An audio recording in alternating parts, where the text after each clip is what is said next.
Hello, and you're listening to Let's Drone Out. Tonight, you're joined by Andrew / Frank. Good evening. Both names are his.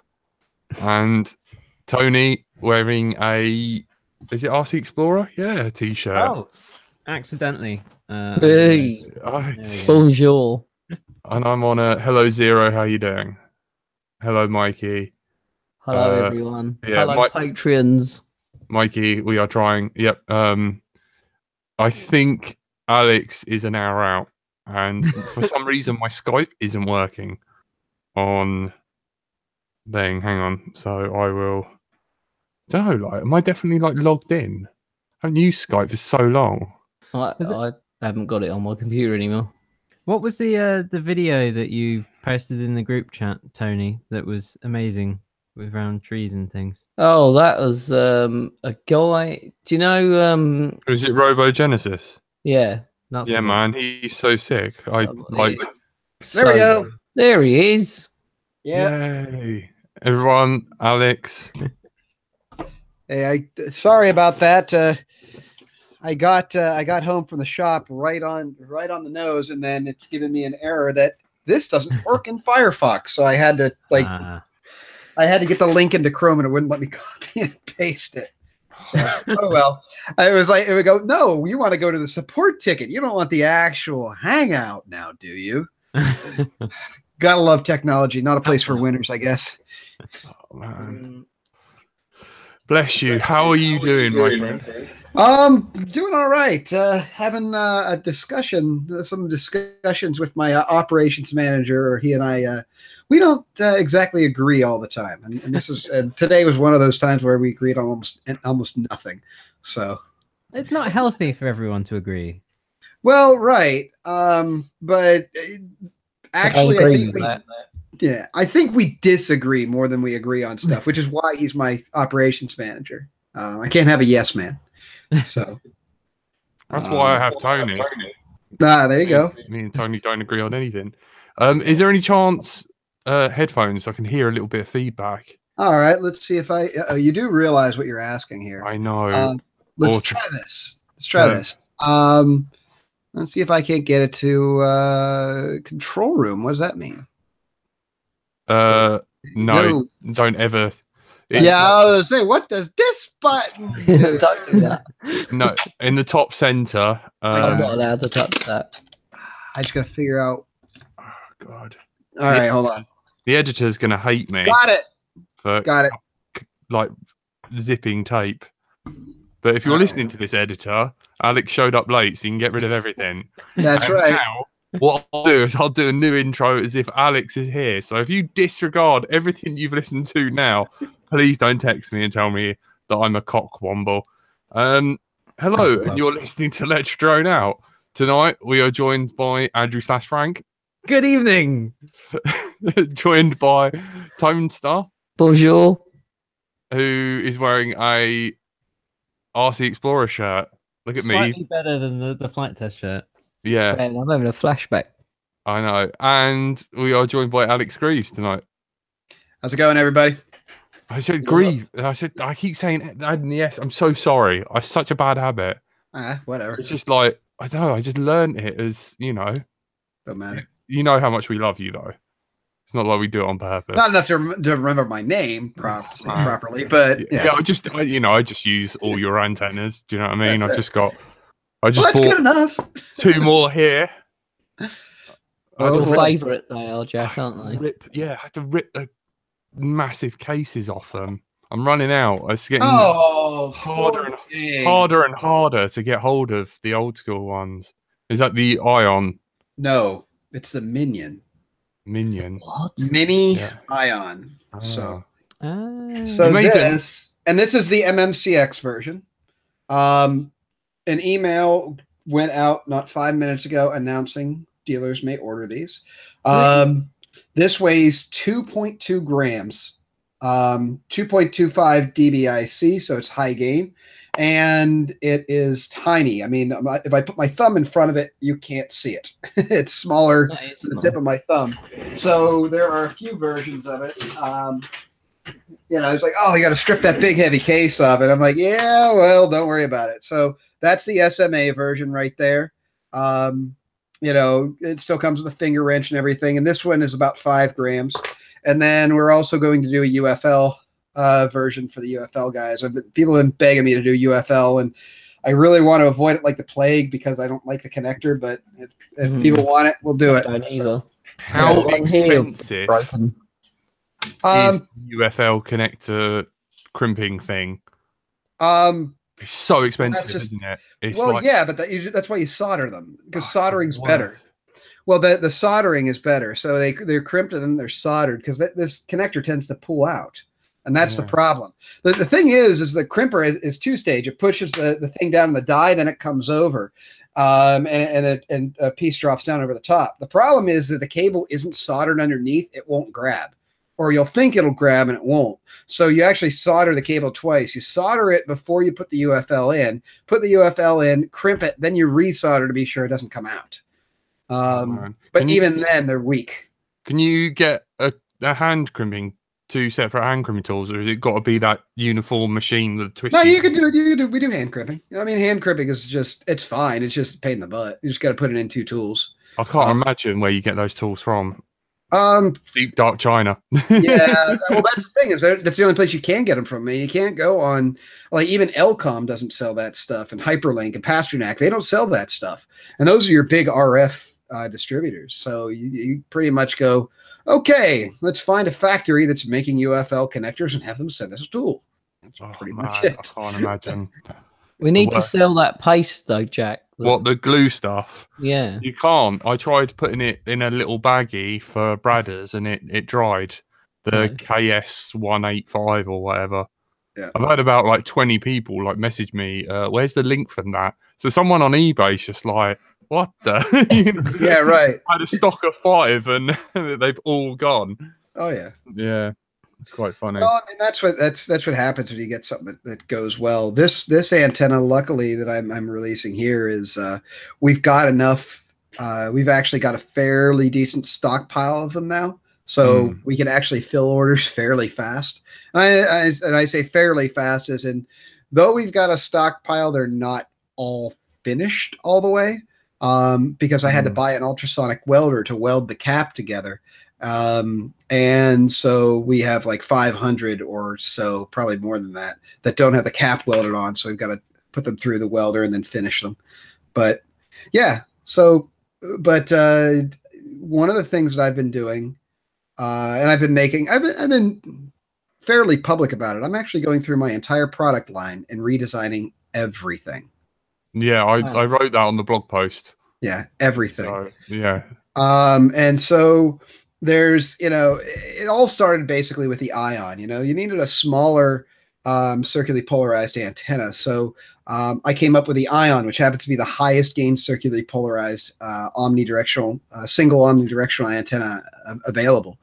And so that was the idea. I made a small high gain. And then I went back to the drawing board and said, how can I make that even smaller? And then, of course, the following, which will come out and you'll probably be available in stores in about a week or 2, is the Minion, which is Mini Ion. One of the girls that works for me came up with that one. So that's, an even smaller version. The Ion will eventually get a Rev 2.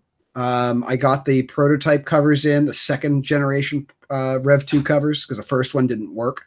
And it seems like everything is pretty good. So as soon as we finish testing, we'll hit the go button to produce them. Similar specs to the Ion, but on a longer cable. Little bit smaller antenna head, not by much, but on a longer cable, mainly geared towards receivers. A lot of people like to mount the antenna on their goggles, and if that antenna can clear your head, that's always better for signal. Yeah, so you made one for steel, didn't you? Longer. Yes. Yeah, but that was a Rev 1. That was a 1st generation. This is just the Rev 2 it's not really much higher performance, maybe a little bit. It's just a lot easier to manufacture. And the covers are going to be welded together. So that's coming. So even the Ion is getting revamped already. Another one that's coming out in I don't know, probably 3 months or so. It's called the Switchblade. And the Good luck Switchblade- importing that to the UK. Well, the Switchblade is an antenna. It's an omnidirectional antenna where you can reverse the rotation. You might have to do a whole Elon Musk thing of like not a switchblade.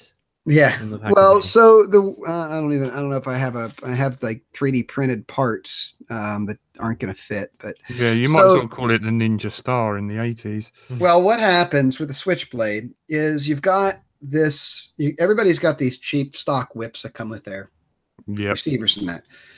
They're terrible, but what we do is we take these and we tune them so that they work properly. Then we're going to manufacture this cover that'll slide over top of it, turning it circularly polarized. And I've already demonstrated it working. That was, oh gosh. That's witchcraft, Alex. Kill it with fire. Yeah, so That makes all those people that have, that want a cheap circularly polarized antenna, that have the stock whip, the cap's going to be like $5 or $6. Drop it on your whip and it actually turns it circular. But the cap is only going to be as good as the whip underneath it. So, we get whips, the same whips that everybody else buys, but we have the manufacturer make them a little bit differently. So, and then we get them in, dismantle them, tune them because they're never tuned right, tune them in, and then we're going to be manufacturing these caps, which will have a set of parasitic elements inside it. So what happens, the dipole will emit, and then there'll be a cage inside here of free-floating wires that twist and direct the signal to turn it rotational. So sick. That's coming out. Even started coming out with some control stuff too. The good old pepper box and crosshair. Yep. Those are getting redesigned too. I shouldn't say getting redesigned. They've been redesigned. I love them. I wish in the chat asked if you were going to make a new Bluebeam Ultra 2.4. The Bluebeam Ultra is getting replaced by the Bluebeam Pro, and the parts are on their way to prototype them. So the Bluebeam Pro is a different style of antenna. It's not going to be the folded wires anymore. It's going to be so you're probably familiar with the TBS Triumph. Yeah. So I took the TBS Triumph and used a different type of element. So if you've seen posts from TBS, you've seen that diamond antenna I designed. The folded dipole. Right. Well, so take a TBS Triumph, give it 5 elements, and make the elements this. Or this if you want. This is the 433 version. That's the 2.4 version. These are coming out probably in 2 to 3 weeks. This is the microwave diamond for 2.4 for 2.4 control. And that's the 433 megahertz version. So since long range is getting to be popular again, I've got an upgraded antenna for the UHF systems. Obviously, Trappy has the 900 megahertz for his crossfire, so this is for 433. Simple upgrade for your 2.4 antenna.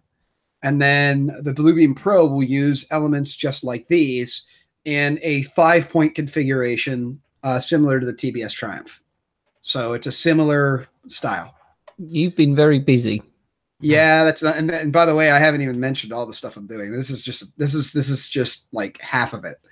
So yeah, and the thing is what initially prompted this was, the need for a smaller 5.8 gigahertz Omni, and a higher performance one at that. So that was, it started with the Ion, and then to make it smaller, we did the Minion. But the truth is, a certain vendor, what really kickstarted this, a certain vendor made me very angry. And so what happened, and they'll remain nameless, but I'm sure it won't take very long before you figure out who I'm talking about. Sorry. They decided that they would copy my work or go to somebody to copy my work and then become a competitor. So, which, if you want to be a manufacturer of antennas, fine, but don't use my work to do it. And it was my second biggest vendor at the time. And so I said, you know, look, you've got to make it obvious that it's not a copy.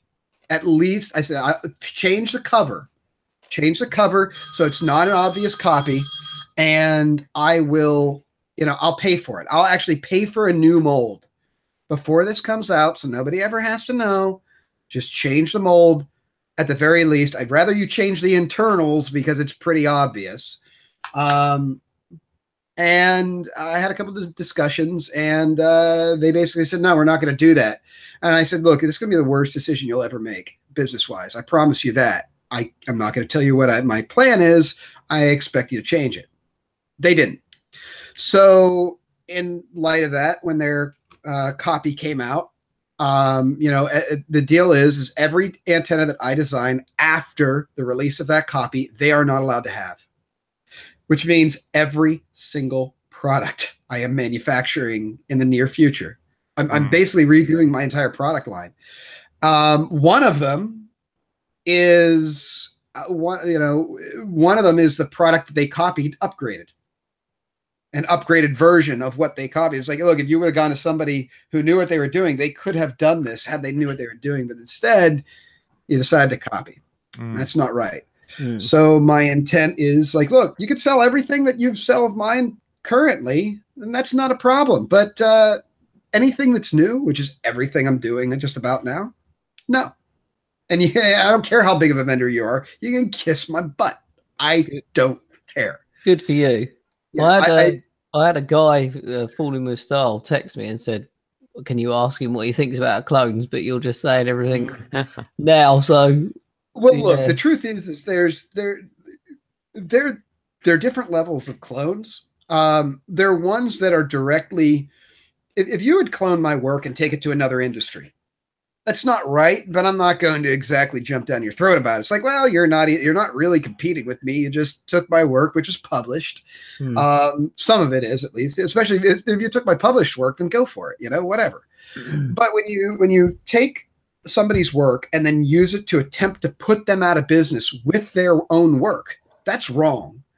It's wrong on many levels. It's not that, oh, it's a cheap copy. It's like, well, they did a lot of work, whether it's an antenna, a video transmitter, a frame, a motor, it doesn't matter. They've put a lot of work in, and they've had a lot of trial and error to that. I mean, my prototyping cost so far this year of all this new product is $14,000, and I haven't even sold the first one yet. So yeah, that's my prototyping cost, 14 grand, and I haven't sold one yet. Now, granted, hopefully tomorrow I'll start selling and recover some of that investment.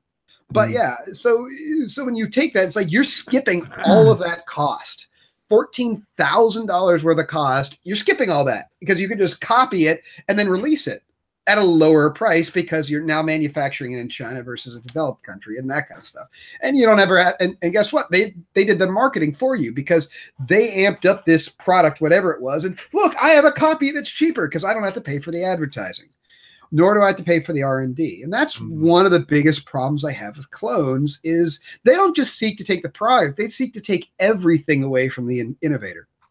But then you look at the worst type of clone, that's a fake. And I see these all the time on eBay and Amazon. In fact, most things you're going to buy FPV related on eBay and Amazon are fakes. I had a guy, and this happens about every week or so. Somebody breaks a TBS Triumph and they go, hey, this shouldn't have broken. Or what the heck is this in here? This isn't right. And it's like, and stuff like that. It's a fake. And I have them take pictures of it and I look at it and go, oh, they didn't quite copy me right there. It's a fake, you know, and I can point out a fake once it's broken open because they didn't do it right. There was a TBS Triumph that had five elements in it instead of 8, you know. The guy's like, no, they're not in there. Look, and he's showing me the cover. I'm like, huh, I wonder if that got messed up. And I said, take a zoom in on the board real quick. And he did. And I'm like, the S curve is reversed. It's a fake. You know, there's a microstrip where I did an S curve. And it's like, it's a fake. So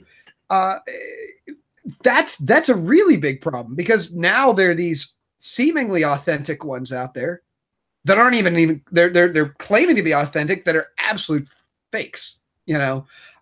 So if you see something out there that's going for a really low price on Amazon or eBay, it's a fake. If it's cheaper on eBay or Amazon than you could get it from an FPV vendor, I promise you it's a fake. I promise you that, because Amazon charges so much for warehousing. Probably 40%, 30 to 40% of the cost of the product is Amazon's warehousing charge. So compared to, most dealers are being offered anywhere between 20 and 30% markup. So if Amazon can sell it cheaper, if it's sold cheaper on Amazon, that means the vendor, whoever the dealer got, or the salesperson got it, which means it's a fake. So that's one of the, more than clones, fakes are what really, really upset me. But there's very, very little you can do about it. I mean, Amazon doesn't really do much to check that. Neither does eBay. They just kind of say, well, you have to prove to us that that's a fake. And they don't know anything about it.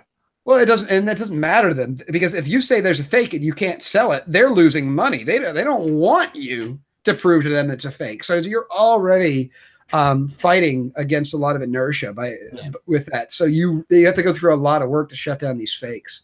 So what I decided to do with all the product I'm releasing now, I'm patenting all of it.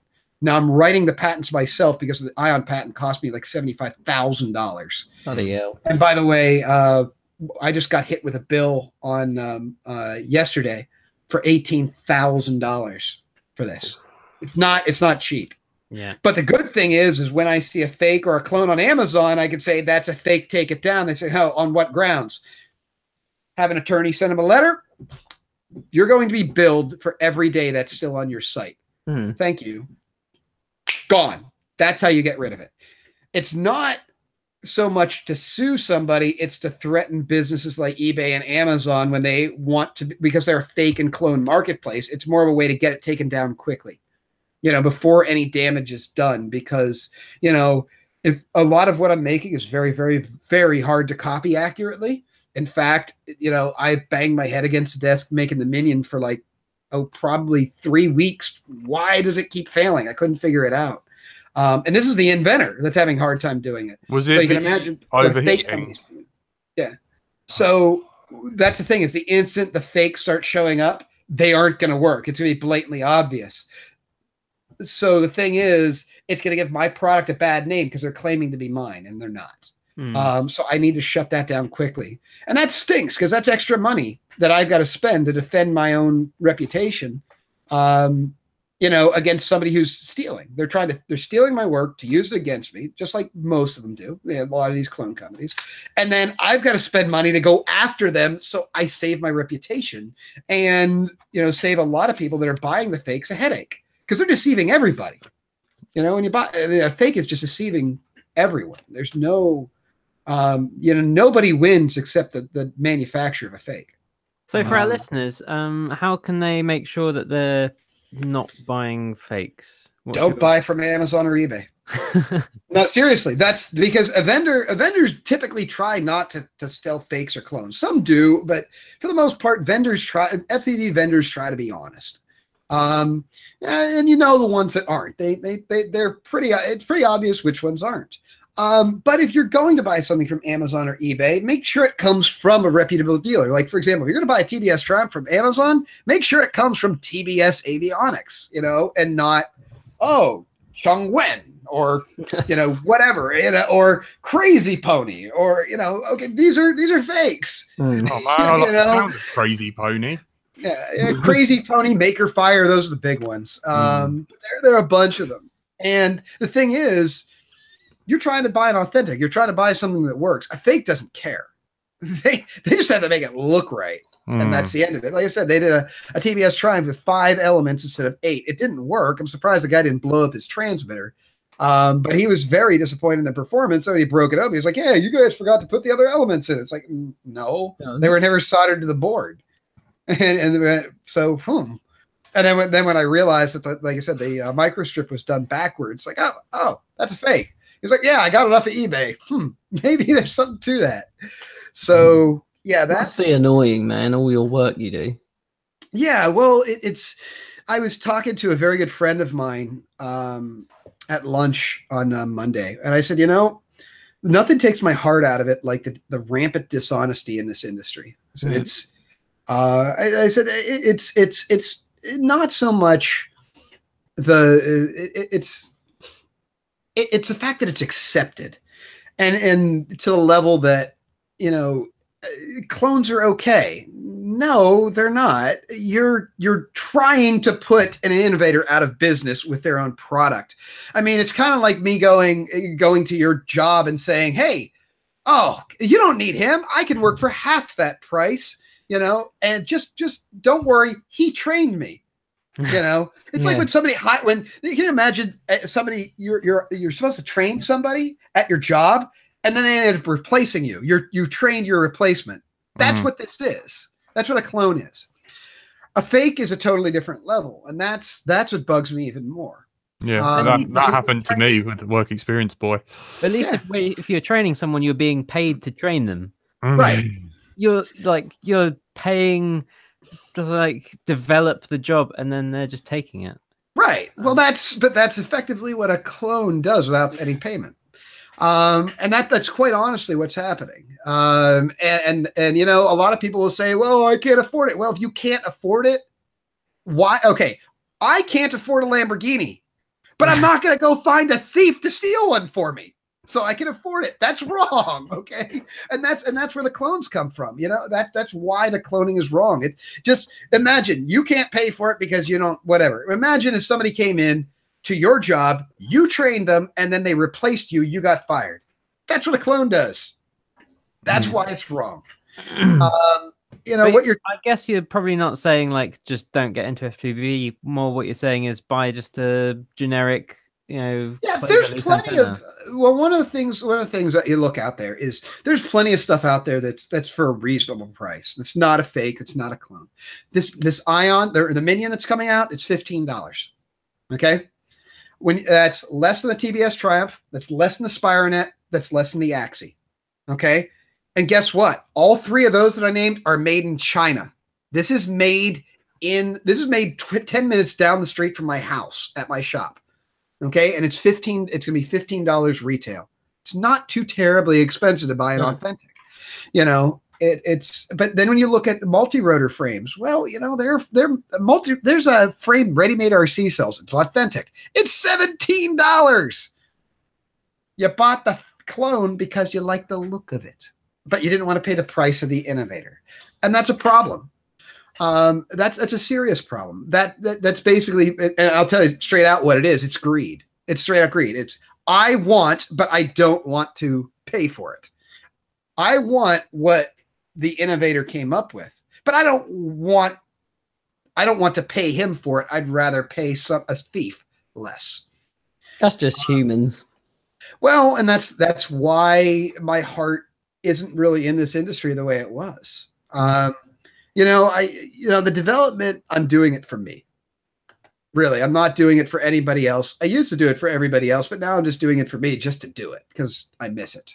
But the truth is when I see people getting ripped off all the time, the fact that, on the back of, the power box, it says patented, hopefully to slow a few people down. You can see the internals are different, but if that doesn't slow people down or doesn't stop it, I'm out. I'm done. See you later. I'm done with FPV altogether. No way. Oh man. And it's just because you can't. Elon Musk said it best when he blasted his Tesla Roadster into space. It's like, why did you do that? Why are you doing this? And Elon Musk said, because the future isn't here. I would wake up and feel sad if I thought the future is what I see here on Earth. The future is out there among the stars. And I just don't want to wake up and feel sad. And so I'm kind of the same way, is that I don't want to walk into this. I don't want to go to work every day knowing that I'm most of my time is spent fighting clones or fakes or that kind of stuff. That's just not worth it to me. I'll find another industry, you want to be getting on and developing and, moving forward. Right. Well, that's the thing. Battling clones all the time.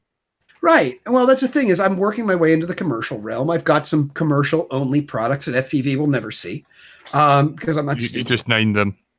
Yeah. So no, those that's not what it's actually not what I named. So I have other products that I said that are going into the professional realm that FPV hobby will never see because of that.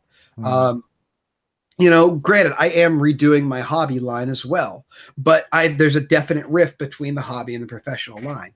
And professional is commercial use. You know, these vehicles are, you know, $700,000 to $200,000. You know, it's so that's the thing is I'm getting into that. And I should say getting into that. I'm pretty well established in a few of those. So, you know, if FPV doesn't appreciate what I do, I'm out. Bye. I'm done. See you. Don't go, please. Well, that's the thing is if my heart's not in it, I don't want to wake up depressed. I don't want to wake up and go to work and feel like, oh no, I don't want to do this anymore. Yeah. At that point, you know, it's just not worth it. You know, you know, the truth is I'm personal debt free. I own my own home. I mean, granted, my car's 12 years old. My home is only 2-bedroom, but on the other hand, I don't have any debt that I have to pay off. So I can live on a menial salary comfortably. So my happiness is worth more. It's worth more than going in and fighting this kind of stuff. And that's one of the problems with FPV. Originally, FPV, when I first started, it was all do-it-yourselfers. There weren't products really made for FPV. You couldn't just go buy it. You had to build it. And so it was a community of people that really wanted to help each other. And it was awesome because my business started because people were drinking through a fire hose and they went, I don't want to build the antenna. I just don't have time and I feel I do it wrong. I have so many other things I have to build. Will you build that for me? Well, sure, I would, you know? And so for those who didn't want to build their own, they would buy from me. And that's kind of was the start of the business. And then as things grew, you know, you got FPV specific products because people like me who were developing stuff, and I'm not the only one. There are plenty of them went and said, you know, I can make a business out of this. So several people did. And thus the FPV revolution took off because these innovators figured out a way to manufacture these things. And it went from do it yourself to you can buy it and install it. And the unfortunate side is the do it yourselfer is largely gone. And that's one of the biggest problems I have is that the boom in FPV and mini quads and all that kind of stuff has pushed the do-it-yourselfer away. We as a community do not embrace the do-it-yourselfers like we used to, and that's very unfortunate. I'm still a do-it-yourselfer at heart. I guess it's kind of obvious, but you know, I'd rather somebody build an antenna from my tutorials than buy one from me. Because the satisfaction you get from doing it right and seeing it in your goggles when you go and fly, there's a pride. Yes, I built this. And I wouldn't want to deny that to anybody. I'd want everybody to experience that. So, you know, that's what the tutorials are out there for. And they work. That stuff still works. The truth is, as I was talking earlier about the Switchblade antenna, I intend to open source it. So the cap that goes on your rubber ducky dipole that turns it circular, it'll be open sourced. But it comes with a caveat. It's patented. In other words, do it yourself all you want. I'm giving an open source, open, non-modifiable license. In other words, if you made it yourself, you're free to make as many as you want. And if you want to give them away to your buddies, no problem. You know, that's technically not allowed by that license, but I'll let that slide. That's okay. If you want to make a couple for your buddies or whatever, that's absolutely fine with me. But you're not okay to sell it. You can make it, and believe it or not, in the do-it-yourself tutorial, it's literally made from hot glue, paper clips, a piece of electrical tape, and pink styrene foam that was drilled out with a hole saw. It's pretty funny when you look at it. I honestly, and in the tutorial was shot over a month ago. I'm just waiting for the finalized patent to release it.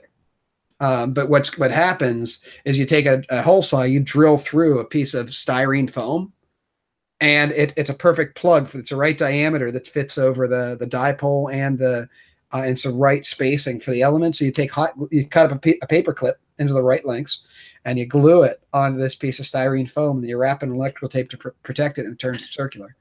Now, mind you, have to take apart the dipole to know where the whip antenna, to know where the element actually is inside that sleeve. The right depth. Yeah, so but they all come apart. They just pull right apart. So you pull it apart and you slide your sleeve down so it's lined up, and then you just put the cap right back on the antenna. And now you have a circular antenna, and that's going to be opened up to the public here shortly. Which I don't know what people are going to make of it. They might go, "Wow, that's ridiculous," or "Wow, that's really cool." But if you're a newbie and you've like ripped through all your money, that's something to just get you by. Well, that's just it. I don't have to. If you're broke, if you don't have the money to buy, then build. Please, just don't buy a clone. There's plenty of authentic products out there that you can afford that aren't clones. And when it comes to the antennas, I got published tutorials. Just build them. And if you have a hard time with it, call me. You know, send me an email or something. I've been known to send out parts for people to build their own. You know, people go, well, you know, I don't know that I could get it right. So I just send them a kit. I just make up a kit and mail it to them. I don't even charge them for it. Do-it-yourselfer is just okay with me. And you'll find that most people, most innovators in the industry feel very similar to the way I do. So that's the level. That's why clones bug me as much as they do. It's because it's truly greed.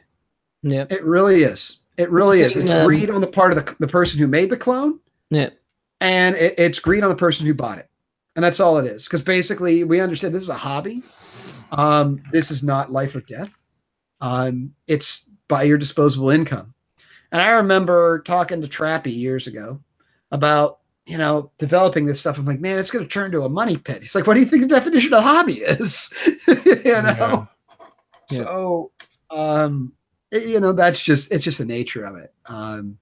The truth is I haven't built a quad in, I guess the last one I built was 2 years ago. Mainly because I really can't afford it. I can't afford to build another one. I've built 2 airplanes. Now, granted, those were later released under the VAS line, but I can't afford it, mainly because I was trying to pay off my house very aggressively. And also, you know, I mentioned earlier the $14,000 I put into prototyping.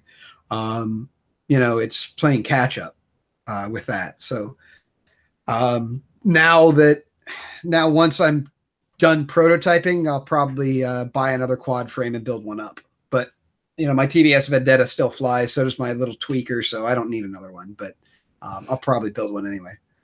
But yeah, you can buy directly from you, can't you? No, and the reason there's a reason why you don't. That, didn't you? Well, I did, and it basically sucked the soul out of me. Anybody who sells direct, I feel bad for, mainly because it's very, very difficult to do. It's not something that's simple. I mean, I was coming home because I was working full time when I sold direct. I was working full time, and I would come home. I would build antennas, answer emails about why didn't it ship yet. You know, and that was most of it. When will it ship? Did it ship yet? It's like, you placed the order 10 minutes ago. What the heck? So I was spending about half the time building, half the time, about as much time as I spent building as much time I spent, you know, just telling people when something would ship. And then I had to physically box it up and, you know, package it and create the shipping label and all that crap. It's just a pain in the butt. I hated it. I absolutely hated it. Trained monkeys. I've got one. You right, Ty? Yeah, well, dude, that's the thing. On top of that, a vendor, it's kind of disrespectful to a vendor when you're going to sell direct, when you're selling through vendors. As I started picking up vendors, I was like, you know, I hated selling direct anyway. What I was finding is they would go to a vendor to buy it, and if the vendor didn't have it, they'd buy it from me, which the only reason the vendor didn't have it is because I wasn't done building their last order. And then they buy it direct from me, and they expect it to be shipped immediately. I'm like, oh, so I just shut down as soon as that started happening, I just shut down the purchasability on the website like that because I realized I was getting further behind because of it. And it was better just to sell through a vendor and let them deal with that hassle. And when you're doing that, it's also kind of snubbing your vendors, you know, when you will sell direct behind them. And at least that's how I feel. Now, most manufacturers do that. Most manufacturers of equipment will sell direct. I don't want to. I don't like it. I don't want to deal with it. And like I said, to my vendors, it's kind of, I feel it's very disrespectful. On the other hand, I do have another company that will sell direct. And the other company is the FPV WRA, FPV Wing Racing Association. And the only reason we're going to sell direct is so I can fund it. It's a nonprofit organization that I've sunk $17,000 into it to date. It's a nonprofit organization to race airplanes, FPV airplanes. And so to try to recover some of that, I will sell airplanes and stuff direct. But the other reason to sell direct through that is to stop cheating. Because I open sourced an airplane called the Spec Wing, and I open sourced it, published the plans, even my CNC machine code is out there. And Right Wing RC decided to cheat the spec to make theirs better, which is not the spirit of spec. The spirit of spec is everybody has the same aircraft, and it's all pilot skill, and it's cheap. It's supposed to be all inexpensive stuff.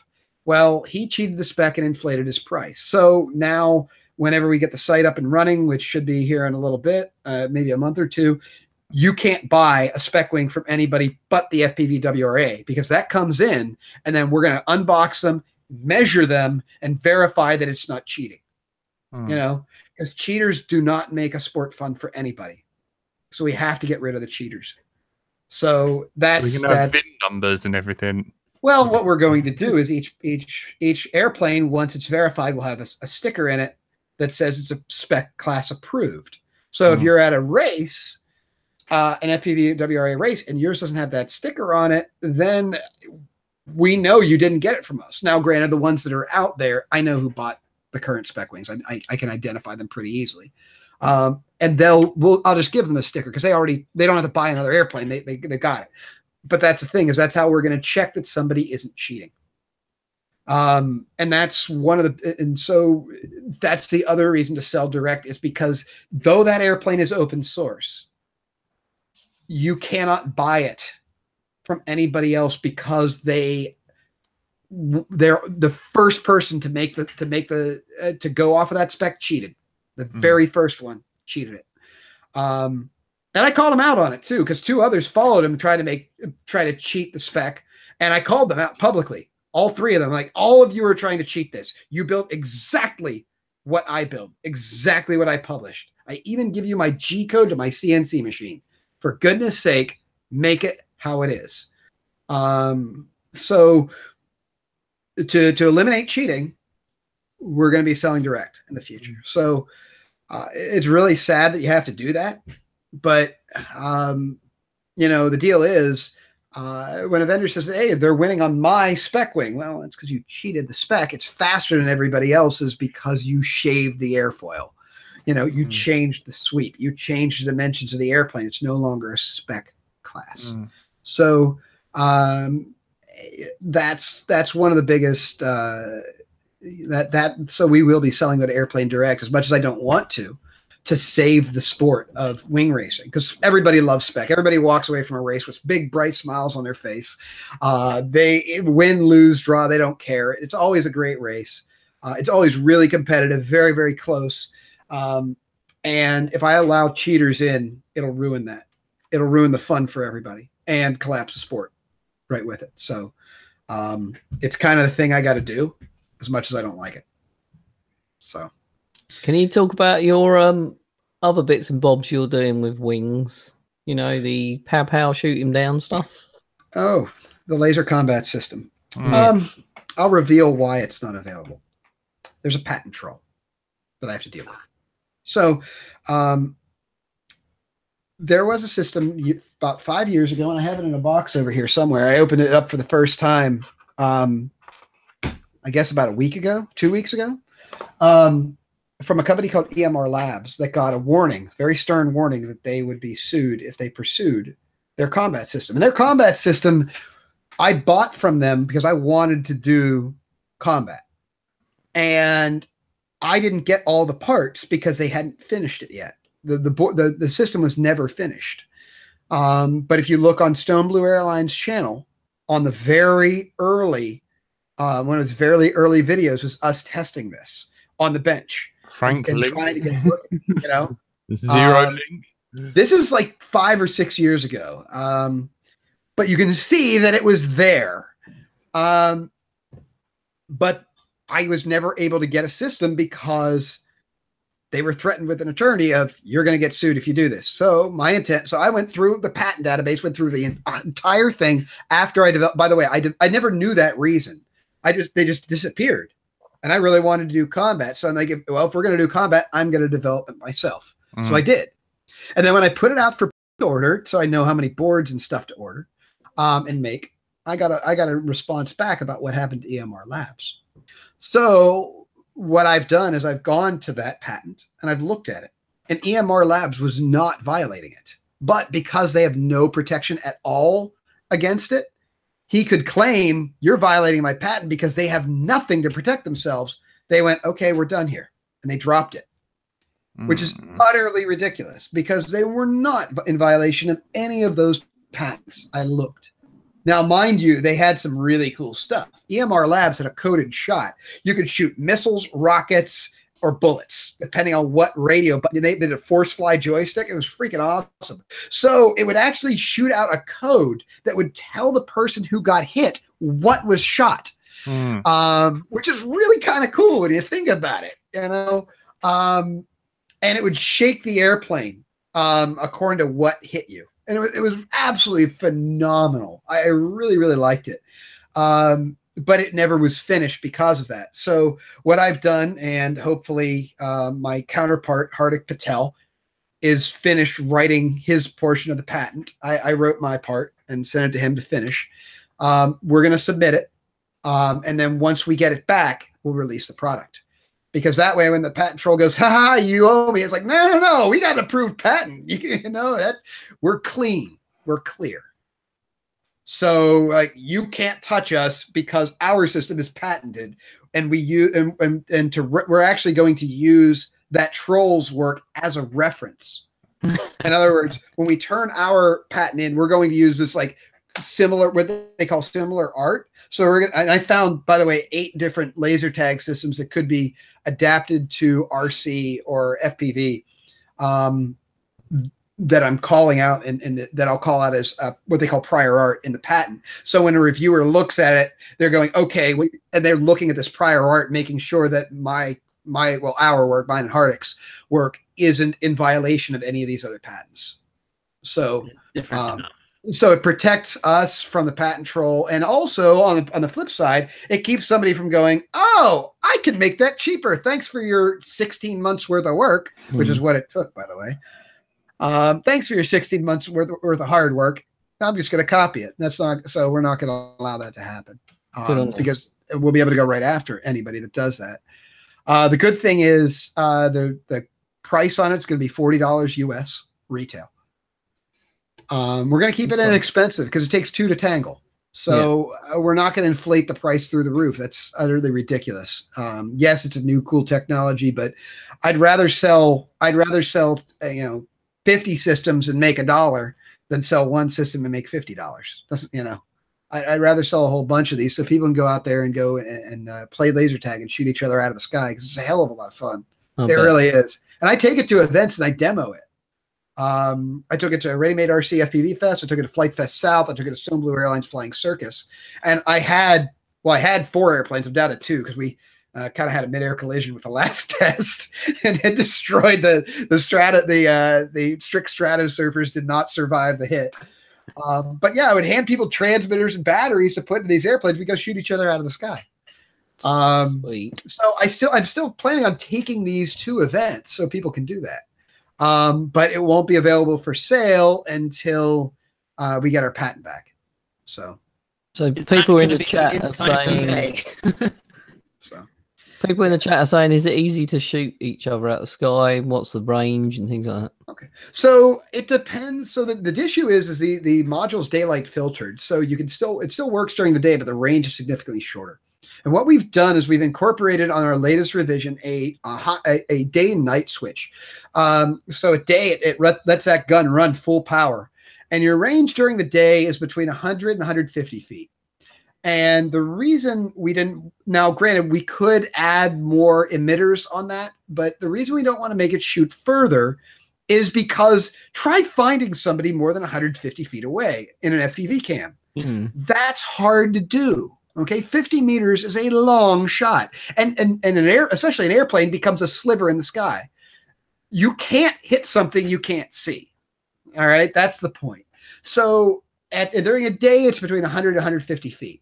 At night, if you leave the day-night switch in daylight, that sucker will shoot about 700 feet. I mean, that's a long-range shot. But mind you, the airplanes are lit up at night. So it makes it easier to find somebody, because this is not really a daytime game. It never was meant to be. Because how many times have you tried to fly tandem with somebody and go, hey, where are you? Where are you? Where are you? Because you can't find each other. Yeah. Okay?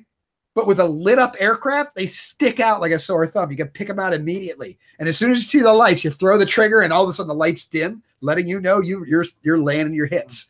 So at night, you get that instant feedback that, yes, I'm making a hit.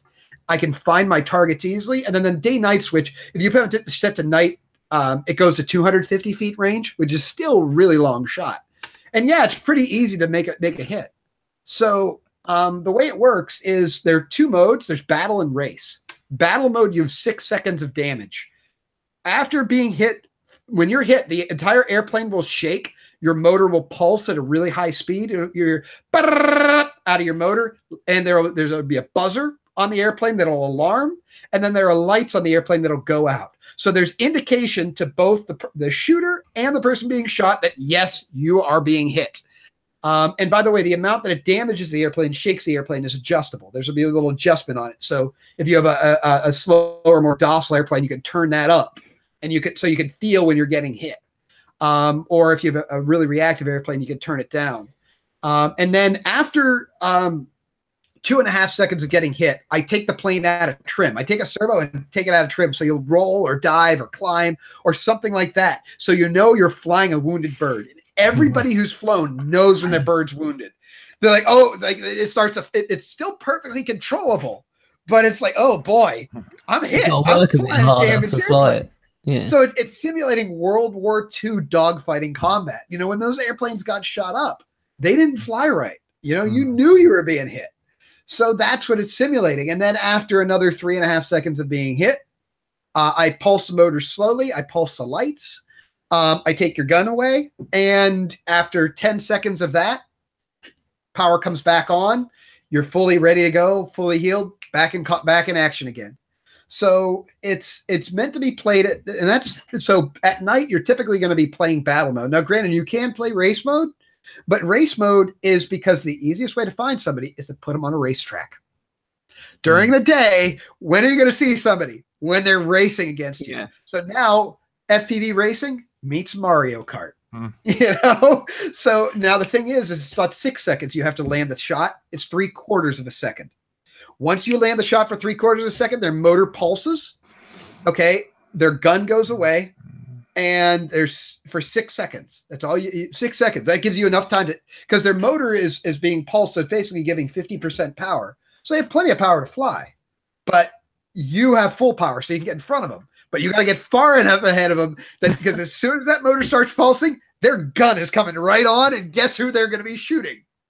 You. Sounds mental. So we're making, but it doesn't take control in race mode. We don't take control of the airplane. The only thing we do is pulse the motor and shut down the gun. Yeah. So you can do that at night. You know, the lights will still go out. You know, a buzzer will still alarm. You know, you'll still get that. But I think it's more fun to actually have to like physically stay on target and shoot them. You know, instead of just getting a lucky pot shot. As you can see, I've played this a lot. Yeah, MF Boom said OSD notifications. I think you did that, didn't you? No. Okay. So What about vibrating jacket or something? Here's what happened with the OSD. Not for pleasure, Tony. Well, the problem with the OSD is originally I partnered up with Range Video to develop this. And when I got it working, I realized something. Range Video put nothing into it. They just let me develop it. And I'm like, hey guys, why don't you work on the OSD? I'm going to give you my somewhat working code. It wasn't fully working, but I got the game to play, and it was really, really buggy. And I sent it to Range Video and nothing happened. I'm like, guys, what's going on? You've got the basic code, code it in, get it into it, because their OSD, their RVOSD is all coded on one chip. So they were going to put my code on top of it, and they never did it. And I'm like, what's going on? Well, we're trying to make it work. Well, I heard back from him, a while ago, and I'm like, okay, yeah, we got it. We got the OSD working. Okay. So I said, what's the cost? He said, it costs us about $100. I'm like, what? It's like, oh yeah, it's about $100. I'm like, no, that's too expensive. Because if it's $100 for you, that means it's $200 retail. Nobody's going to buy that. It's like, oh yeah, people will buy it. There'll be a few people buy it. It's like, no. That's too expensive. That's the elitist thing. This is a toy. This is not an elitist product. This is a toy for everybody. And so we kind of split ways, and I said, I'm just going to release the version that I have. And as far as OSD integration, maybe that'll come later, but that's going to push the cost up because now you need more components. A lot of people wanted a radar to find other targets in the sky. Well, that's great, but now you need a GPS on there. That's even more cost. Yeah. And because you're trying to calculate where they are and put it on the screen, that's a higher development cost. And I need a bigger processor to process that information. The cost is going up. I want this to be cheap. So I'm going to release this as cheaply as possible, and then I'll work on the OSD integration. Yeah. Then I'll work on the radar system. Yeah. Micro min OSD, right. It'll be backwards compatible. Those will be upgraded versions. It'll still work with this. They'll all have the same functionality. Can any of this be put on quads? What's that? Can any of the this? Yeah. Oh yeah. It works for quads. It works for quads. But the thing is, I'm making it PWM. Because that's what airplanes work on. I'll do PPM later. The reason I'm doing it for airplanes is one, I like airplanes a lot more. I'm a fixed wing pilot. And dogfighting really is a fixed wing sport because quads don't fly very long. They fly for 2.5 to 4 minutes. Okay. And if you want to go out there and have an aerial battle, 2.5 to 4 minutes is not long enough. You need a long time in flight. Airplanes my combat airplanes fly for 10 to 12 minutes at full throttle. Okay. Well, so you start pulsing the motors, and it doesn't have as much of a glide slope as a wing. Yeah, right. Well, you pulse it, it'll start shaking. You get a different feedback. But if you want to put it on a quad, you can. You just have to use PWM. I know everybody's on the S-Bus kick right now. So guess what? It protects me because anybody who wants to steal this would then have to program it for S-Bus and figure out how to do it. And I'm not publishing my code. So it's going to make it a monstrously uphill battle. But if you're not running a race quad, something meant to do, if you're doing something like meant to do combat, like a long range quad, the controls aren't going to be laggy. It doesn't need to be that instantaneous response. So it works. And you should be using a long range quad with a longer flight time anyway. So I'm going to do PPM and S-Bus later. But right now I'm using PWM, the old classic, because it was really meant for airplanes. Will it work for quads? Yeah. I mean, all the controls it's going to do the same thing. I mean, granted, when I pulse the motor, the quad will kind of bop up and down a little bit, which would be pretty cool. Tony will just think it's his race fight tune. Yeah. Well, that's the thing is these aren't, the combat isn't meant to be done with race quads except on a race track. Well, if you're doing a racetrack, a battle race, well, guess what? That's what I'm doing the S-Bus for. But don't worry, PWM, everybody's got the same handicap. Honestly, I don't see how anybody is going to notice 7 milliseconds of latency between PWM and S-Bus, but I know some claim they can. I personally can't. My latency detection is about 28 to 29 milliseconds, so I don't see where 7 is going to be an issue. But, I'll get to it eventually. Just going to be a bit. Yeah. That sounds like a lot of fun. It is, and honestly, it truly is an airplane game. It really is, Yeah. and the reason it is just because of it's World War II combat. You know, like just dogfighting, shooting each other down. You know, we will do racing. We will do racing and quad version, all that kind of stuff, which is awesome. I think quad racing needs that kind of thing. I think they need a battle in quad racing for two reasons. One, I see a lot of quad racers that are entirely too serious. This is supposed to be fun. It's supposed to be a hobby. Seriously, chill. Yeah, look at Tony's face. He means business. And then, can you imagine how many more people would get into quad racing if they could shoot the other thing out of the sky? Well, I might not be the fastest racer, but I'm good at shooting. You know, it's Mario Kart is what it is. So, but that's my vision of quad racing, and that'll get me back. Like, I don't race quads. I'm the guy that kind of the roadblock that's in everybody's way. I used to be good, but today's pilots are way better than I'll ever be.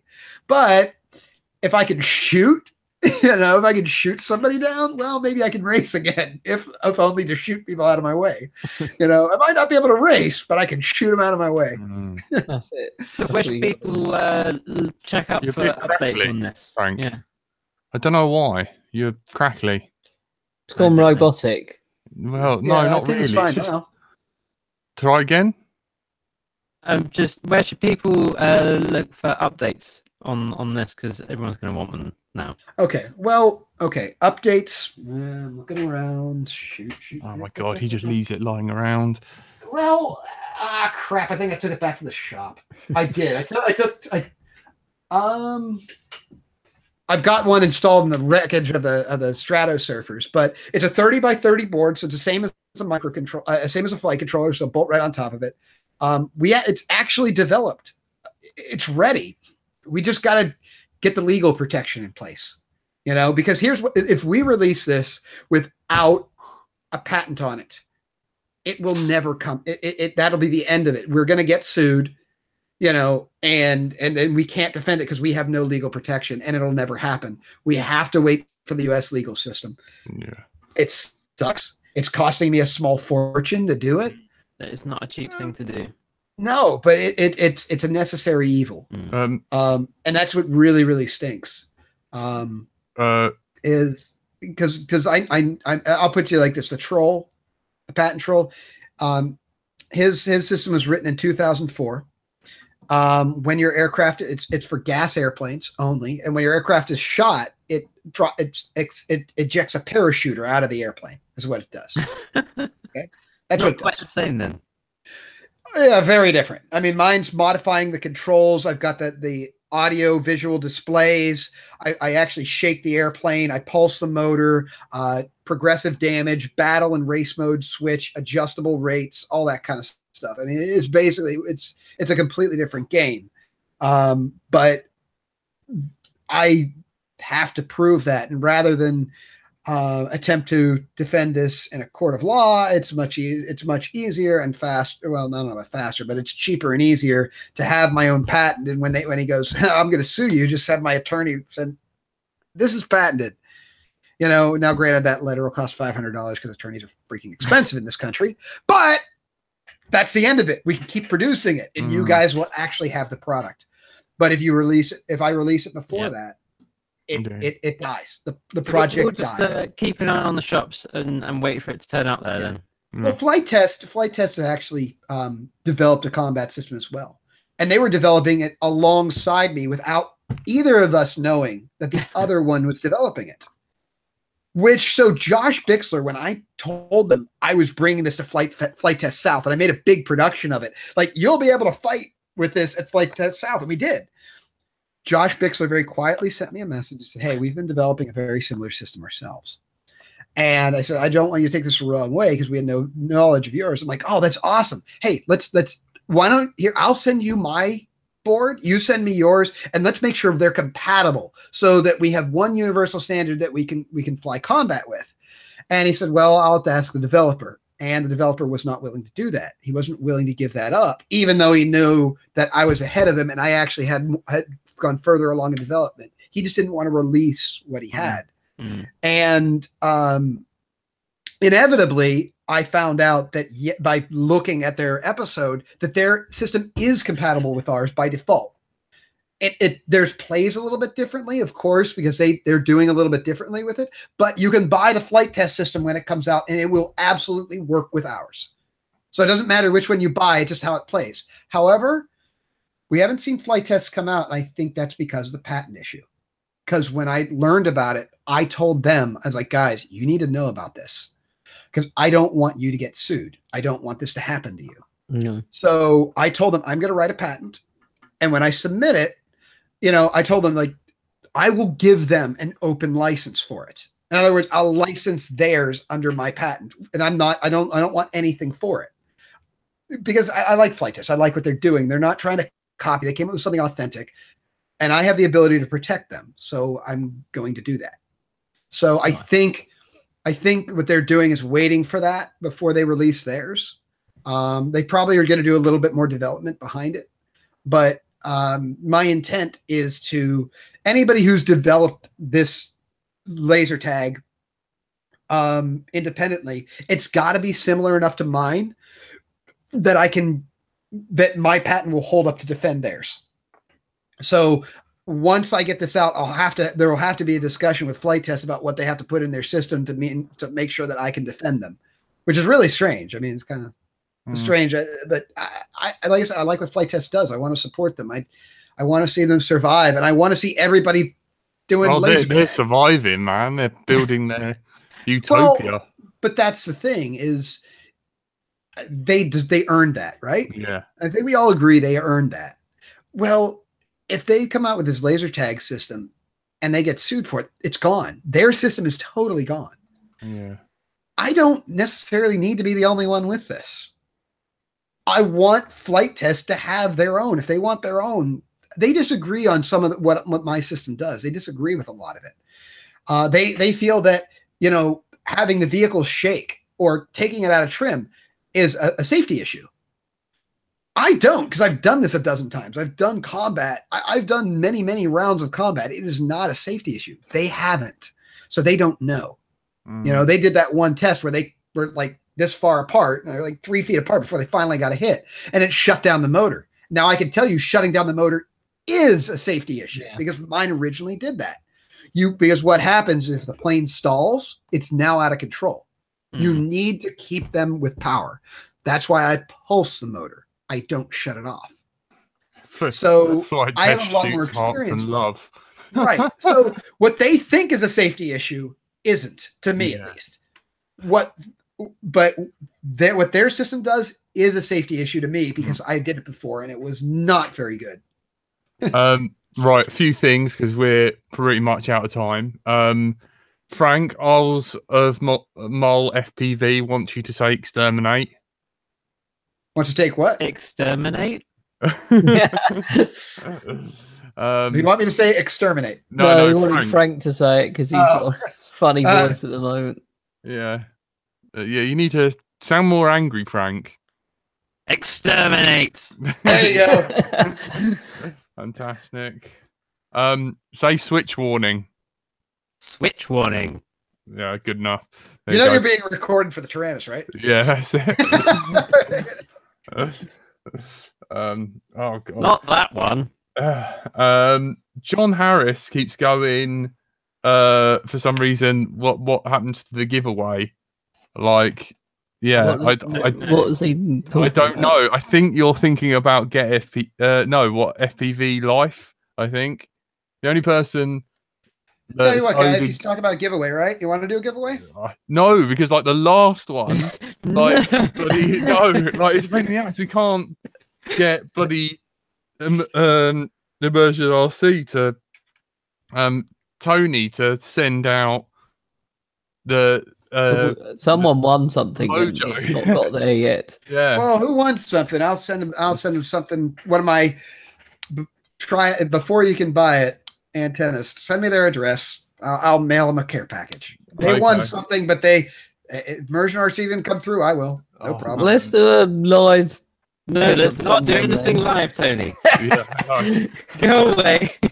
Stop with these ideas. Yeah, I mean, I look, I'm here to support the community, so we'll find an address and we'll let you know an address. yeah, please let me know, and I mean, I'll send them a little care package that they didn't expect to come, but it's like, hey, they want something. Tone Star Deal 1. fell through. Well, I'll step up to the plate for them. Yeah, well, I'll send you Mikey Dread's bloody address because he still hasn't won anything. Well, he has now. I just and if you could send me his contact info, I just need to know what he flies and know what to send him. John Harry, anyone flying the King's Ling area, get in touch. 40E. Like, I give up. Dude, yeah, that's it. We're at time. We got to keep these at an hour because of the editor. But anything else you want to quickly cover or shout out or tell people not to buy clones? Well, honestly, the clones thing I hashed out enough, but keep an eye out. I'm going to be releasing a lot of stuff, a lot of new stuff. And don't ever think the old stuff doesn't work anymore. It still works just as well as it did. I'm just coming up with something better.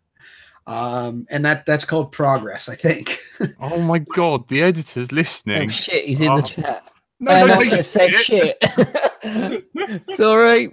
Oh no. Oh, give me a break. Oh, I mean, we see that on family TV here in the States. Yeah, I know.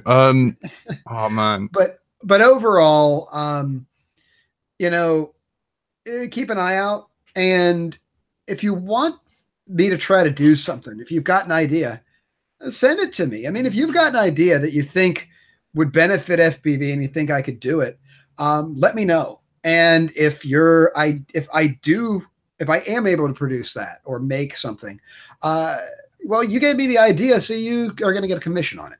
I mean, I'm not going to take somebody's idea and run with it and make money on it and give them nothing. That's not how I work. So, you know, Paul from Big Web says he still runs his IB Crazy Screw planer that he made back in the days of the DJI Flame Wheel 450. Well, that's because he's a DIY. Said hello. Yeah. Hi, Paul. He don't get to fly anymore. He's too busy being Thomas's bitch. Yeah, we noticed. I've seen him. I've seen him at several events now. He's tried to teach me how to drive and everything. He's like, nope, chauffeur. Well, hopefully he can drive at least close to as well as he flies. Yeah, I think he's on P plates. I think, who knows? But I told him when he told me he was learning how to drive. I say, okay, just remind me to stay off the sidewalks. Yeah, I know. He didn't get it. He's got to remember he's not playing GTA. Yeah, right. Thank you so much for coming on, Alex. It's been my pleasure. About what to look forward to. I think there's going to be lots of exciting stuff coming out. And we'll like I said, I'm still developing. So, honestly, I put it off. If you're wondering why it took me so long to do this, it's because, my heart got taken out of it by the rampant cloning, by the rampant dishonesty. And, when like I said, when one of my vendors decided that they would go to a competitor of mine and that competitor copied my work and they thought it was okay to sell like that. Mind you, this is a person who I've sat at the dinner table with. Okay, this is a vendor who I've sat at the dinner table with. They thought that was okay, even though I said, look, just change the cover and I'll pay for it. They weren't even willing to make that concession. Well, that threw me into a world of angry I had never known. And so part of this is motivation because I want to build something better, but I would be lying if I didn't say it was a vendetta. It was vengeance. Seriously. I'm basically going, remember me? But guess what? That account you make so much money from is now gone. You want to be dishonest? You are going to see what happens when you're dishonest with me. Do you know what I would do if I was you? I'd set up a clone website and everyone who tries to order from you, just add them to the ban list and be like, no, you're not getting anything now. No, you can send poo-poo in post now. So yeah, exactly. We used to call that a trappy style package, by the way. he was the first one that posted about doing that. Yeah. The trouble is with him is that he smokes some other kind of S word. Yeah. Right. No worries. Thank you. You've been listening to Let's Drone Out. You've been joined by Alex. Your cue to say bye or hi. I don't know if he's frozen or not.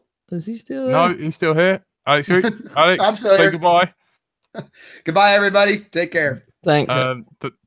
Thank you so much for coming on. You've been joined by Tony. Bonjour again. He's a bit tired today because he's done a 5-mile run. He's trying to get sexy for the ladies, or Gary Kent. Who knows? Oh. Andrew / Frank, who sounds really lovely now. Good night. You need to thank Tony for the Yes, thank phantom you, power. Tony, for the phantom power injector. Yeah. Like, Oh, you got it. Yeah, man. That's all what good. I'm currently speaking through. Yeah. Great show, guys. Thank you very much. I want to thank everyone who listened. Well, Thank the Patreons. Yep. Thanks everyone. Thumbs up. Thank you, the editor, if you're listening to this. Sorry, I tried to make it as easy as I could. Please like, subscribe, review on all the things. Share. Yeah. Rate us on leave feedback on iTunes. Do you want to read some names out, Tony? I think we should. There's been quite a few people saying Zero should win something from Alex. So all right. Send me your address on Facebook, Zero. Please do. I'll send you a care package. Yep, cool. Sweet. Thank you. And we will